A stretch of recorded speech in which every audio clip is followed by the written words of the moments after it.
Hello everyone, it is Christine here and I'm back to do some work on the contents for my little glasses case, which I've turned into a sewing kit in a couple of previous videos, and I'll link those videos down below. It's been a little while, and I have to give a special shout out to the lovely Marilyn, who left a comment saying, oh, I wonder when you're going to work on the inside and the pieces to go in the inside, because Marilyn has got up to the point where she's just about finished doing the outside and the lining, and was really interested in two of the elements I mentioned. One, a little miniature needlebook, and a second one, a Victorian style pin cushion. So I'm going to show you the Victorian style pin cushion, or my version thereof. I saw a version of this pin cushion, an antique one, on Mac and Morgan on Instagram, who has beautiful French and particularly European antiques on Instagram, and it was well out of my price range for lovely little collectibles. But I did happen to get some beautiful buttons from Mac and Morgan, so vintage French stag buttons, and I had the idea that I could use these to make my own version of a Victorian chatelaine pin cushion. So this is an example of it, not the one from Mac and Morgan, but for another one I found on a website, and they would have hung on a chatelaine with other sewing implements. I'll show you what a chatelaine is shortly if you haven't seen one. And this is a beautiful one from around 1880, and it's got lovely Scottish imagery on it. So it was a Scottish silver chatelaine. So this is the idea behind it. So sort of something on either side, and then these ones had a velvet interior. If I go back, and so the chatelaines looked something like this, and you might have a little purse on it. You might have a thimble. Here's some lovely ladies wearing some of their chatelaines. Here's some more beautiful antique pictures of ladies wearing their chatelaine. So yeah, that's another example of the pin cushion. They obviously came in other shapes as well. I do love those little strawberry ones also. But they are very rare, so I feel lucky that I'm going to be creating my own, and I just loved these buttons when I got them. This project has been many months in the making. I'd made my a prototype, in fact, and sent it to the lovely Paula, Craft Artosaurus, here on YouTube, and yeah, I've been meaning to show you how I make them.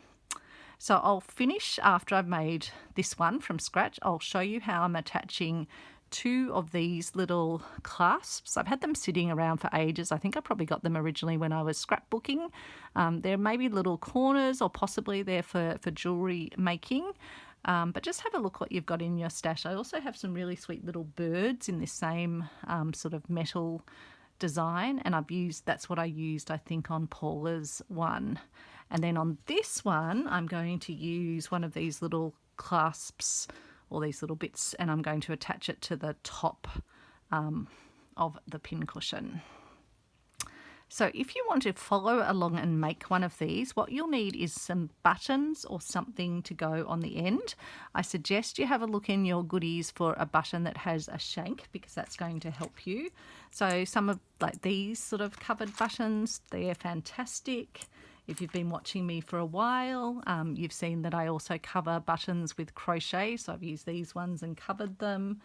You can also cover buttons with embroidery, little embroidered buttons. But yeah, you can find all sorts of buttons with shanks, so just have a look. You probably want two that are either identical or the same size at least. But have a look in your stash. And you'll need a piece of felt, or maybe a piece of blanket. The good thing about the felt is it doesn't fray on the edges, but you could equally use a piece of blanket. This is from the Waverley Mills. Just be aware you might get a little bit of fraying on the edge. You could kind of remove it to a point. You can make this whatever thickness across you want. I want mine to be relatively wide, because I'm thinking it will then just sit in one of my little segments in my sewing kit. So I'm going to use this felt for ease. I don't think it's a wool felt. I think it's one of those sort of cheaper, craftier felts. But I've checked it and the needle and pins go into it fine. So it's going to work a-okay for that purpose. And the length, just to give you the dimensions, because I know many of you will be asking me what size are your buttons. So my buttons are about 2 centimetres across. The felt that I'm using is about 3 centimetres across and about 27.5 centimetres long. So what you'll need is some thread, and try and get a nice strong thread. Get a decent amount of it. I think I can use my smaller needle. I'm actually trying to remember, I had started this video and I'd thought, oh, is that the way that I constructed the other one? Because I worked out a way that was kind of easier than another method. And hopefully now I've actually remembered the method that I used that I found easier. What I'm going to do first is attach, put a nice sort of strong knot into one end of my felt. So just make sure it's well attached to the felt. And this is going to be enclosed in the centre of our roll, so you won't see it. And then I'm going to want to attach my button, and you want the shank of the button, that little loopy bit of the button, to be coming a decent way down into the piece, because you want that to kind of be sitting hard against, well, not hard, but sitting firmly against the felt. So you want it well attached down. So it'll probably bobble around a bit as we stitch it, but just put enough stitches in that you can kind of get it sitting where you want it to be broadly. And just, yeah, come through from the back and the front, whatever you need to do, just to make sure it's sort of nicely, securely sitting where you want it.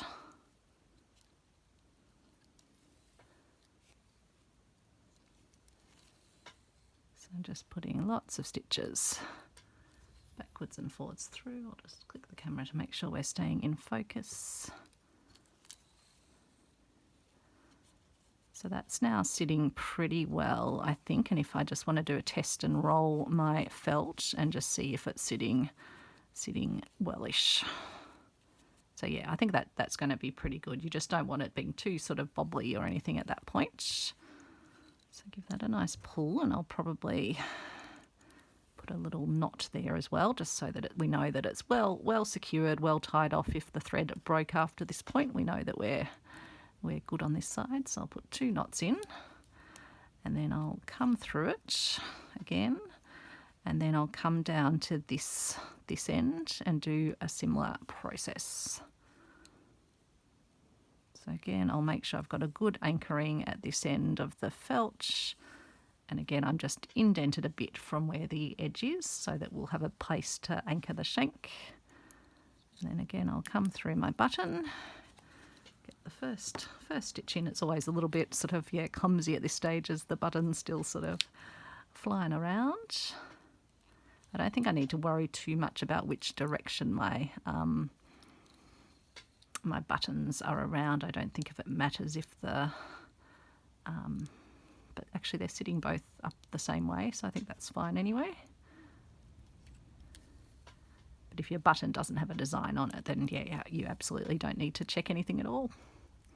Or if it's a symmetrical design. This is a pictorial design, so. But I think you can probably adjust them a little bit anyway, even when they're in. So again, I'm just going to make sure I've got the buttons really securely anchored.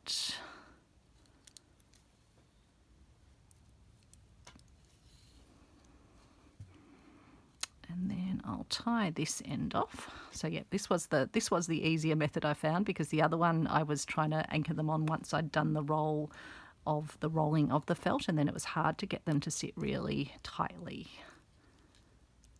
So that's why it's good to experiment sometimes. And yeah, I come up with the easier methods so you don't have to experiment. So now comes the fun part of rolling. And I've just left my thread because I'll be able to use that for the next bit when we need to stitch it. So I'm just sort of letting the thread just sit there. Make sure you don't get any rando bits of thread. And you want to be making it quite tight. So I'm sort of just pulling it a bit so that it actually sort of gets a nice tightness to the felt. And I love how it's sort of got that little slight indent. So got a few bits of where I'd done my practice stitching before. So let me just cut off the old little endy bits. And so now I've got my thread here, and now I'm going to just put some small little stitches in. This will be on the bottom of it. In fact, I want to just make sure that bit's not showing.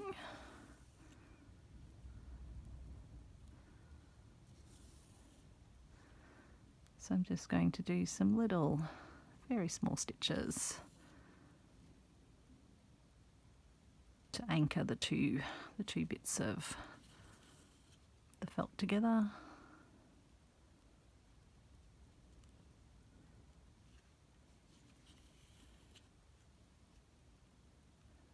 You could almost use like a one of those stitches you use on English paper piece, but I don't mind seeing just a tiny little catching stitch across here. And it's going to be on the bottom of the piece anyway, so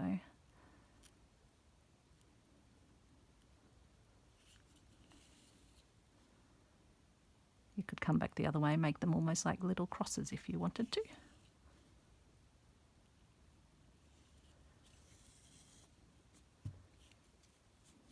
So that's hanging together really nicely. As you can see, it's nice and firm. The buttons aren't bobbling around at all, so I'm really pleased with that. So I think I'll just put a knot in over here. Again, I'll just try and make it as unobscured as possible. Put a second one in, just because you know me, I always like to put a second knot. And then I will adjust, so you can move your stags or your decorative items around. So I'm just going to move them so they're sitting sort of nicely relative to where the bottom is. And then I'll bring my needle up from the bottom. I'll push on the table and just get it to, actually it's okay if it comes through a bit central, because that's where I'm going to be attaching my other bit.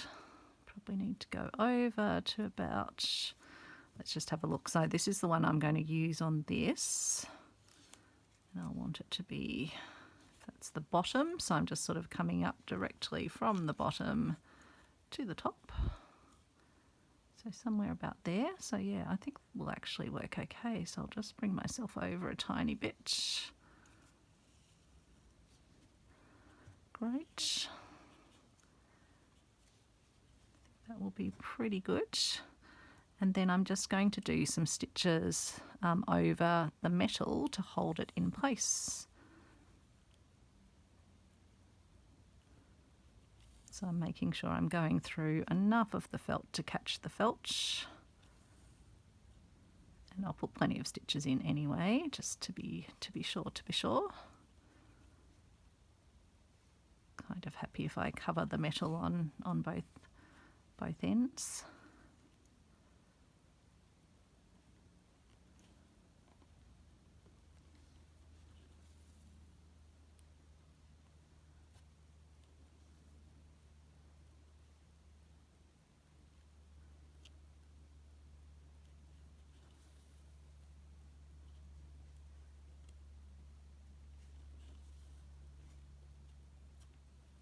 Just do that. So I hope you are having a beautiful day. Hopefully you're getting some creative time, either getting some ideas for projects you want to do or stitching away while you're watching this, or maybe you're creating something else.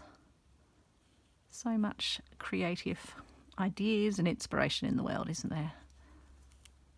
For me, it's always just, I want more time. If I could buy time, if I could find time being destashed somewhere, I would be at the front of the line. buying time. But no, we make the most of what we've got, don't we? But it's hard when you're bubbling with ideas, and that's what I find. So that's why sometimes you might need to remind me, oh, Christine, you said you were going to do this, because I will have run away with another exciting adventure. Although, as I say, I've had these, or did I say that, or was that in the other video that I that I stopped? I've had these ready to go for a while. They've been sitting in a little box on my desk. And I've had my little sewing kit, which I've been using lots, but without this in it yet.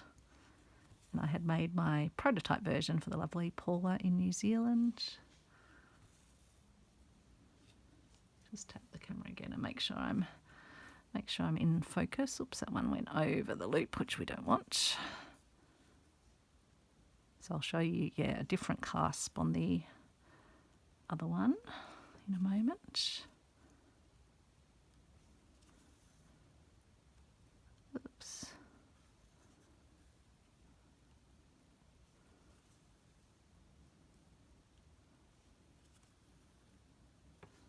And so that is pretty securely held, and it's nice because that now has that little sort of red accent on it. And so I'll just make sure my end is not going to get caught. Do one more. And then I'll put a knot in place, and I'll do a second one and put a second knot in place. Oops. And then I will secrete the end down into the piece.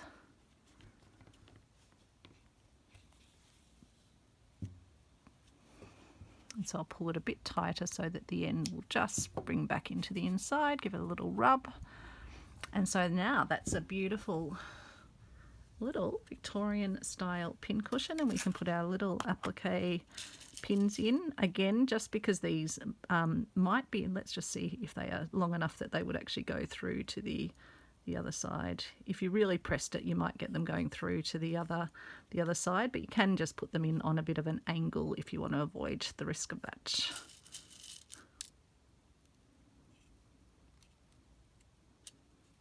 So yeah, really sweet little pincushion. But we can also put a piece of, you could plait up some twine, or you can use, this is just a piece of crochet cotton.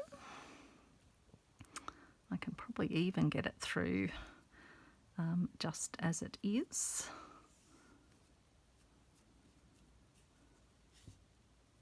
And you might want to make it as a little necklace or a little bracelet, or you might just want to have it on a little string so you can even keep it attached into your little cushion. I might need to get my needle after all.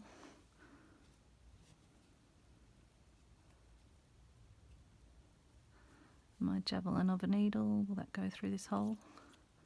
No, that one won't go through that hole. That is too much of a javelin. This one's still a long one, but a bit thinner. Okay.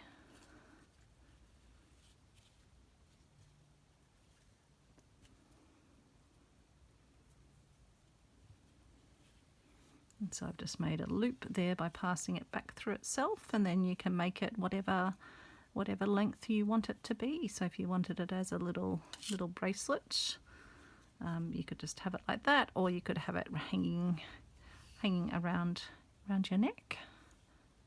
So yeah, that is, and then when you don't want it in use, you can just wrap your little cord around the end, because you've got a little spot where you can fit it in. So that is quite a sweet little idea. Now I will show you the finishing of this one over here. So I had followed the same process, and then I've already stitched this little one on the end here. So my joining bit is at the very bottom of it, and I'll just show you how I'm stitching this one on, in case you want to use, if you've got something in your stash similar to this, you can put two little clasps at either end. You could also just put a little loop, again using something like this embroidery thread, and just put loops at either end with a little smaller loop on top. Lots of possibilities. You could put a bead either side. If you had something like this, you could put a little bead on and attach it like that. Plenty of possibilities. So I've got my thread, I've got a needle. So I already had this threaded from when I did the other side, and so pretend that you've just sort of popped through from where you've been doing your stitching down the bottom.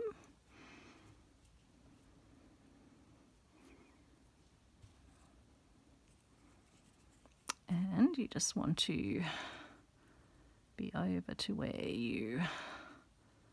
So I'm just going to bring my needle up so I'm sort of across from where that one is. And then I'll sort of poke these in so they're sitting down enough.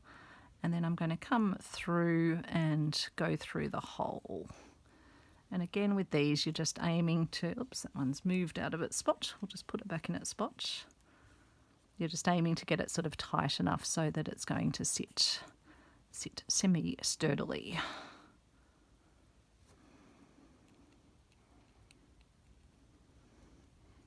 So then I'll just pop over. I might actually pop up first. I probably need a few more here just to get it sitting nice and tight. So there is a little bit of acrobatics with the needle when you're doing this sort of a thing. But you can sort of pull it down a bit nicely into the piece by coming down lower and then coming up. So that's going to sort of pull it down, and then I think we can pop over to the other side. And I might come through from this side this time. Oops. So again, just can be tricky. These ones are a bit harder because you're working on the very end of the roll. Might be easier coming through from here. And then I might put a stitch back down into it. Just pop myself out there. Just to help sort of pull it down into the piece. Like that. So I think that's pretty well secured, but I might do one or two more just to be sure.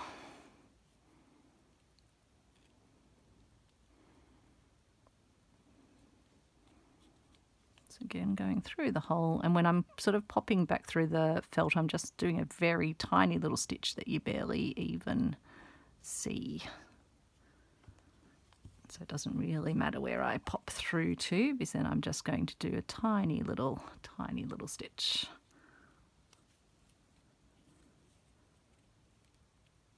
So I'm pretty happy everything's sitting nice and tightly together. So I think I can then just probably bring it down to the bottom, and I'll do my tying off down the bottom. So you can kind of jump down in multiple steps. So I'll just put a tiny little stitch in there and get down to where the bottom of the piece is.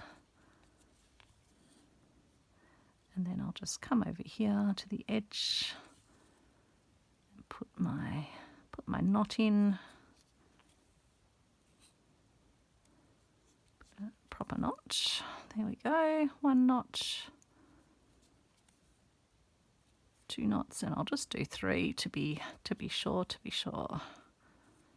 Okay, and then I'll secrete my end well into the piece, pull it a bit tighter and cut the end off, and that will spring back into the piece.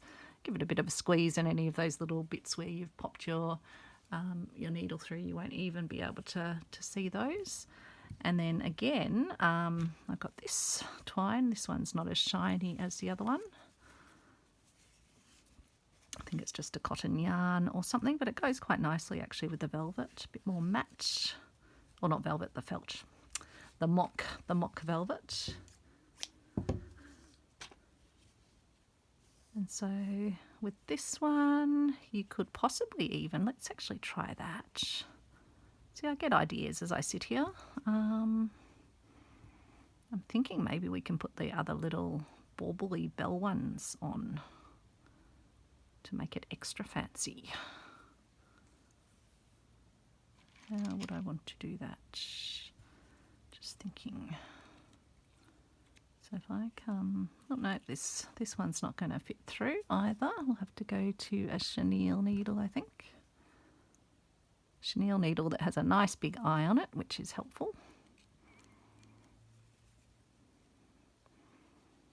So I was thinking, how would it look if we had a little extra little ornate bauble on it?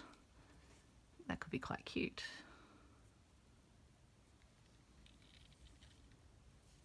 So would we, just thinking, where are we going to, what are we going to position where? I'll do the other side of it first. Do we want it to come over? Or do we want those little baubles to actually hang in the middle? Or do they take away from it? I don't know, I'm feeling like maybe it is a bit too, making it a bit too fussy, so I might take the bauble off. Go back to the original plan. And then probably just have like a, I suppose I can actually, yep, rethinking it. So we'd have one end coming down here, and I can probably anchor that end through here and then take it down again to the bottom. Oops, it is going to be a bit of manoeuvring to get it to do what I want to do. And in fact, yeah, actually maybe I won't take it back down in, because they are securely enough held. Just got to think what I want to do to, so if I come through this end here, yes, and then maybe I'll put my little bauble on the very end of the piece. Would I do something similar to what I did on my other? And maybe I don't need the double looping, do I? Just put a tie there for now while I figure things out. I can always adjust it anyway. It's easier to put another something on it.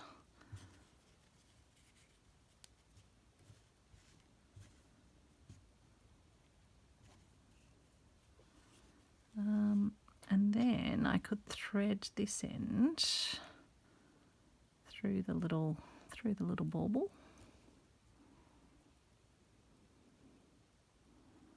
Probably I'm going to have to thread it, aren't I?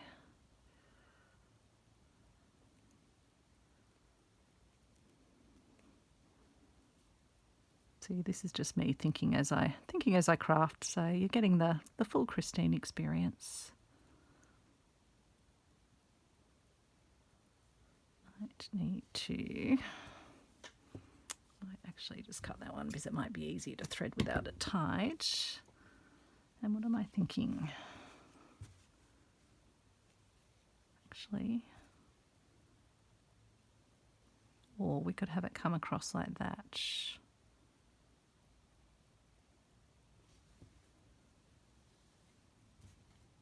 Just pondering how I want it to work. I don't think I want the string coming across, so I do feel like we probably do need to have it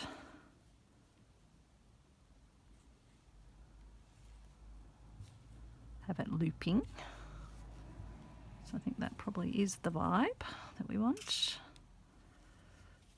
I just need to get it to adjust so it's sitting straight.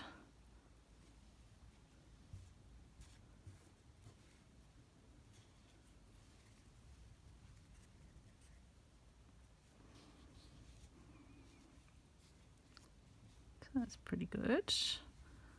And then yeah, maybe I'll just take it through. Get that even. And maybe just put the bead on the end.